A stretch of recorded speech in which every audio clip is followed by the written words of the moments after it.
Hello hi అండి. మా ఇంట్లో ఈరోజు చికెన్ పకోడీ అనమాట. కాజు చికెన్ పకోడీ అండ్ నాటుకోడి కర్రీ అనమాట. చికెన్ పకోడీ చేసినప్పుడు ఎప్పుడూ కూడా నేను ఉప్పు, కారం, పసుపు, అల్లం వెల్లుల్లిపాయ paste, garam masala powder and corn flour వేస్తానమాట.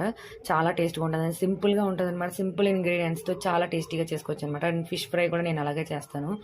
And మా శశి వచ్చేసి హాస్టల్కి వెళ్ళిపోతాడు కదా అని చెప్పేసి వాడి కోసం తప్పట్టుగా చికెన్ పకోడీ చేస్తున్నాను. మాకేమో చికెన్ కర్రీ చేస్తున్నాను అనమాట. నాటుకోడి చికెన్ కర్రీ అనమాట అండి. 3 కోడిలు ఉన్నాయి కదా, మేము మేపాం కదా, 3 కోడిలో ఒక కోడి కొట్టిందనమాట. లాస్ లేదు, ప్రాఫిట్ లేదండి, అలా అయిపోయింది. ప్రతి ఇయర్ మేము నాటుకోడి చికెన్ తింటాం అనమాట. ఇంకా చికెన్ పకోడీ అయితే సూపర్ ఉంది. అందరూ పండుగ ఎలా సెలబ్రేట్ చేసుకున్నారండి? మేమైతే చాలా బాగా సెలబ్రేట్ చేసుకున్నాం.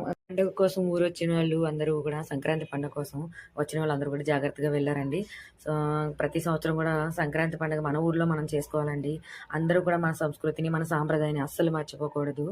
అండ్ ప్రతి ఒక్కరు కూడా సంతోషంగా ఉండాలని మనస్ఫూర్తిగా కోరుకుంటున్నాను. అండ్ నాటుకోడి చికెన్ వచ్చి అద్దరిపోయిందండి, నిజంగా చాలా బాగుంది. నేను వచ్చేసి నాటుకోడి చికెన్ ఎప్పుడు కూడా కొంచెం చికెన్ ఉందంటే నేను అన్నీ ఒకసారి వండానండి. కొంచెం కొంచెంగా 4 పీసుల కింద సపరేట్ చేసేసి కవర్లో కట్టేసి ఫ్రిడ్జ్లో పెడతాను అనమాట. అంటే మళ్ళీ పాసం అది దొరకాలంటే నాటుకోడి, పందెం కోడి ఇంకా టేస్ట్ ఉంటుంది కదా, అది నేను 4 ముక్కల కింద ఫ్రిడ్జ్లో పెట్టేసి కావాల్సినప్పుడల్లా వీక్లీ ఒక ట్వైస్ తింటామంటే వీక్లీ 2 టైమ్స్ తింటాం అంతే మేము.